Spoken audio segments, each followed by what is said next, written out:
since Donald Trump made his first announcement to run for president, and he came out with the slogan, "Make America Great Again," we've all been trying to figure out just what that means. What era is he talking about? What era is he referring to? Well, U.S. House of Representatives member Glenn Grotham from Wisconsin's 6th District gave us the answer. I want to address some issues that I've addressed from this podium in the past, but I think the American press corps has still not picked up on them. And they're issues that ought to be debated in the upcoming elections, because I think over time they have a profound effect on America. When I talk to people my age and up, they are almost uniformly concerned about where America is going. And they feel America is not as great a country, particularly as great a country to raise children in, as the America that they grew up in the 70s or 60s or 50s. Good old Glenn was born in 1955. He's 69 years old. And a lot of people in this country that look like Glenn kind of see themselves doing this on a regular basis.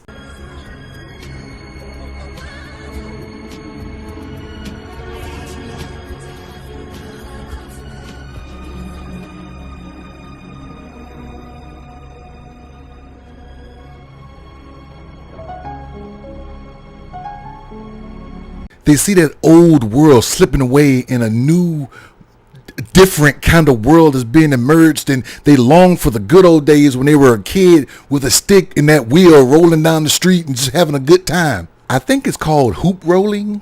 And the only thing that the people that he talked to really cared about was themselves. They didn't give a rat's ass about the world that was going on around them. For example, there's this joke that went around, and I wish I knew who to credit, but I'm just going to tell you what it was. There's this black fish and a white fish in a fish bowl. And the black fish goes up to the white fish and says, "Hey, nice water we're having today." And the white fish says, "What water?" The black fish knew and understood what environment that it was in. And maybe because whomever put both fish inside that tank made the tank credible for the white fish, so he was oblivious to what was going on around him. That's America. The argument could be made that when Thomas Jefferson was writing the Declaration of Independence, he was referring to white land-owning men when he said all men are created equal. But it's good that he made it ambiguous, because now we can say mankind and make it for everyone. Some white people in this country don't understand what's going on around them. We're not a racist country, Brian. We've never been a racist country. I don't see color. And every time you hear those words, they're telling you that, hey, I'm a white fish in this bowl, and what water? And that is what MAGA, Make America Great Again, is referring to. That is what Glenn and his constituents in Wisconsin are talking about. We want to take this country back to the 40s, 50s, 60s, 70s. Go back and look at this country and realize back then what was really going on in the country in the 1940s, in the 1950s, in the 1960s. And many people, many white people in this country really felt like there was not really many protests going on until they started to see it on TV and realized that that water that they were swimming in was a little tainted. And still, it's not a racist country. What water?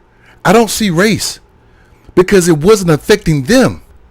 But go back to prior to the 1920s, when women couldn't vote and white women were out there protesting because they wanted to be seen.